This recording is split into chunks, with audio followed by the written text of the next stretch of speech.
Books of the Bible that I love, every time I read it, it brings me to tears by the end, is the book of Esther.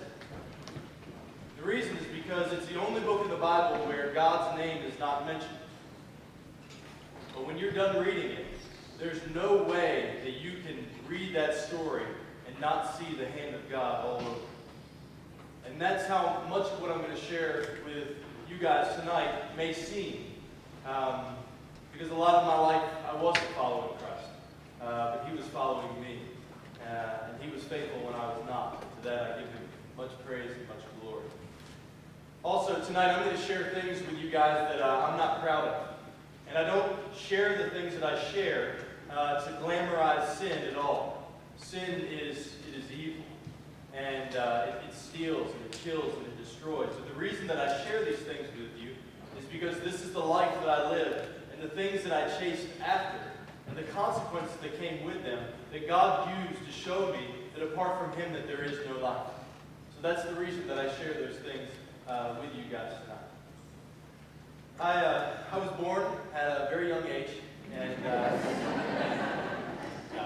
in Myrtle Beach, South Carolina. Then we moved to Wilmington, North Carolina. Then Durham, North Carolina, where we stayed for a while. Then from there to Bel Air, Maryland, and then from Bel Air, then we moved to Washington. No, not Washington. We moved to that's later to West Virginia, and got there in about 6th grade. And moving around a lot created in me a bit of insecurity, to where when I was in North Carolina and lived there, I was the big geek with the buck teeth and just kind of goofy.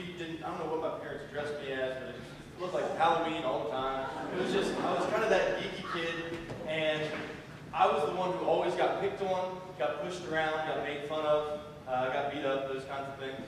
I was sprinkled as an infant and kind of raised in the church. We always went to a couple different denominations, but as far back as I can remember, we were what we would call a quote Christian family, but I wouldn't say we were a very spiritual family. We didn't really seek the Lord, but we kind of did the Christian thing. And when we made it to West Virginia, on my way there, I'm thinking, I don't want to be that guy anymore. I don't want to be the one who people make fun of. I don't want to be that guy anymore, and I'm not going to be that guy anymore. And as soon as we got there to West Virginia, I just put on this mask. And I started to pretend to be the guy that when people made fun of me, I acted like it didn't bother me anymore. And I'd shoot back and make fun of them, and people would think that was funny. And that just became who I was. This guy who wore a mask to try to protect myself from the world around me. And inside, I was just this insecure little kid. And started dating a little bit and all this kind of stuff. About my sophomore year, I played basketball. And I didn't really start until I was about 8th grade, but figured out that I could play pretty well. And the older I get, the better I was. But loved playing basketball. Got to start varsity basketball my sophomore year. And I remember that right before the season started, all the seniors were throwing a party. And so I got invited and I went. And that was the first time that I was really around alcohol. Now, I'd seen alcohol before and all this kind of stuff, but this was the first opportunity that I really had to drink. And I did. And I drank, and I had a couple too many, and I either stayed there that night or went back too late or whatever it was. The next day when I went to school, something changed. It was like all of the cool people all of a sudden started talking to me. Hey, it was good to see you at the party. And I began to discover that if I partied and did the basketball thing and had my cheerleader girlfriend and all this kind of stuff, that people wanted to be around me. And that began to be the life that I lived. Now, all the while, I'm still going to church. My parents said, hey, listen, we're going to church. We went to church just about every Sunday. And my parents did a lot of the right things. They pointed me in the right direction. My mom used to sing and read some scripture to me and these kinds of things. But I was a mask wearer. When I would go to church, I would have on the mask, and the little old ladies would be like, oh, you're so cute for Jesus.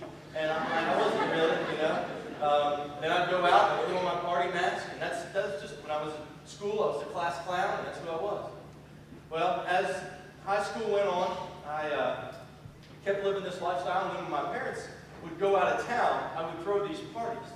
And we would have a lot of people, a couple hundred people would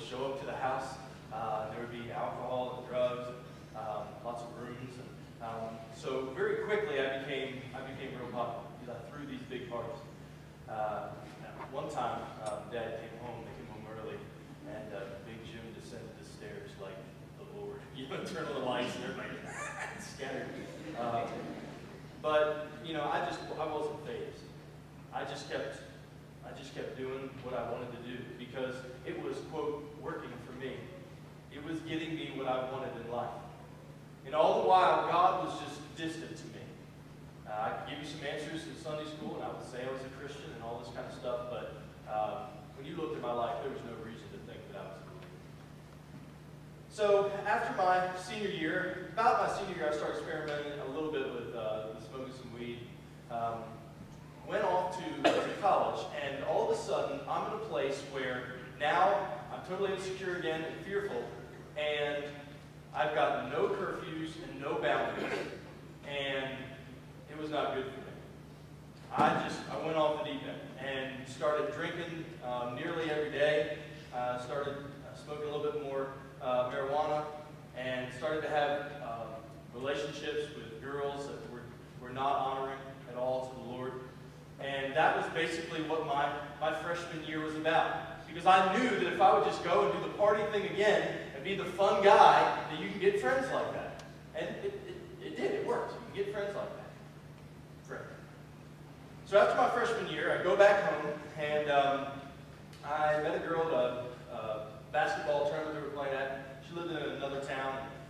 So I was driving to go see her. I was driving down this windy West Virginia road, and came up to a car that was going too slow, so I just gunned it and started to go around it on a curve, and coming the other way was a propane truck.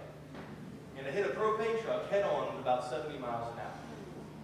And it threw the hood of my car about 100 yards and just shattered my car. It was all over houses that were along there.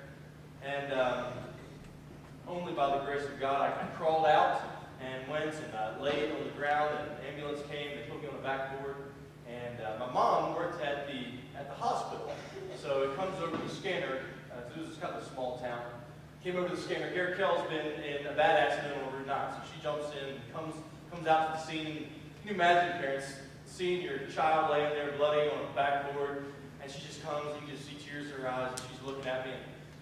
I opened up my eyes, and I looked at her, and I said, "Don't worry, Mom, I have on clean underwear."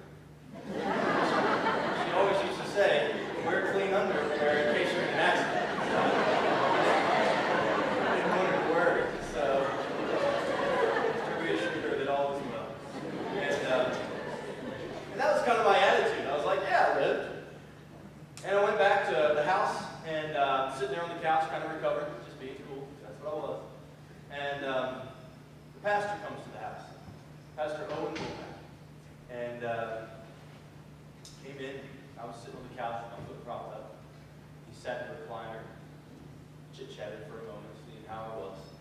And then he leaned forward and he looked me in the eyes and said, "Garrett, the only reason you're not dead is because God saved your life." He said, "God has a plan for you." In the back of my mind, I think, you're probably right. So, I just blew it off. And that was just my attitude. I had this attitude of invincibility. I was like, yeah, things are good. Things have always worked out for me. Nothing's been hard. Things have been good. That's how life of course, yeah, things are fine. So I took that attitude of invincibility back to school my sophomore year. My sophomore year was a bad year. It was a real bad year in regards to the things that I was involved with. Drinking just about every day. I was starting to get to the point where I couldn't really go out, like especially out downtown or out where there was going to be a party or something social, without having a drink in it. Because there was just something in me. I didn't like who I was, I guess, deep down or whatever. And I had to get a drink in me. Started smoking weed a little bit more regularly. And my sophomore year was a really, really bad year with girls. Just disrespected a lot of people. And near the end of my sophomore year, I found myself in a situation where I thought that I had two girls pregnant at the same time. And as a non-believer, you still find times to pray and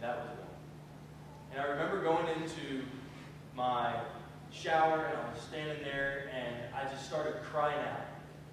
And I said, all right, God, I promise you, I swear to you, God, that if you get me out of this one, I promise you I will never have sex again until I get married. I promise you, I swear to you, please just get me out of this one.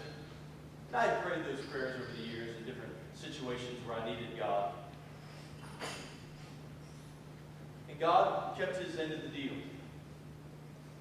That didn't end up being present. But I didn't keep my end of the deal. I went back home after my sophomore year, went to go visit that same girl who I had been going to see on that windy West Virginia road, went and visited her. And then I went away to Europe because life just wasn't working. I thought, you know what, I've got to find something else fun to do, so I went on a study abroad. And we went abroad for sure. And we did a tour of Europe. You know, we went to everywhere. London, Paris, Barcelona, Madrid, Amsterdam. And that trip was kind of a blur to me. I was drunk or high 30 out of the 31 days that I was on that trip. Because that's just who I had become. I mean, what else do you do? Life is just better high. Life is better with a drink. And this is just the way you ought to do it. There was this guy on our trip, and he was kind of the geeky guy. He was a little bit geeky, just in regards to socially. You know, he had this kind of foot fetish with people. He was always checking people's feet to see what's going on. He always wore green. He kind of skipped around like a leprechaun. Talked a little bit like he might have been a leprechaun. I don't know. But one thing that I know about this guy is that he was always joyful. He was just always joyful. Everywhere we went, just frolicking about. He was just smiling and joyful. And we always wanted to take him out and to get him to drink because we thought it would be good to get the leprechaun drunk. You know, this is what we thought would be good. But he would always say, no, guys, you know what? I don't need to do that. I appreciate the offer. I'll hang out with you guys maybe sometimes. He would come every once in a while. He would stay long, but he didn't come every once in a while. And near the end of the trip, and I was hating life. It was miserable. And I'm walking along on the train, and there he sits, just grinning. Just like he does, always grinning. And I walked over to him, and I looked at him, and I said, why are you always so happy? And he said, well, because I'm a Christian. And I said, well, I'm a Christian. And he goes, you are? Which is never the response you want to give when you start saying you're a Christian. Okay? He says, you are? I said, yeah, I'm a Christian. I said, I believe in God. He goes, well, Satan believes in God. I said, yeah. I said, well, I went to church. He goes, going to church doesn't make you a Christian. He said, anybody can go to church. And I'm looking at him. I said, so what's it mean to be a Christian? And he explained to me. He said, what it means to be a Christian is that you don't love yourself anymore. That you love Jesus. That you realize that God created you to know him and to worship him. And that you die to your old life. You surrender all your idols, and that now you follow him. And he forgives your sins, all of them. And there's a peace that passes all understanding. And I thought, you're a loser. And I just went on. Went back home. But it haunted me.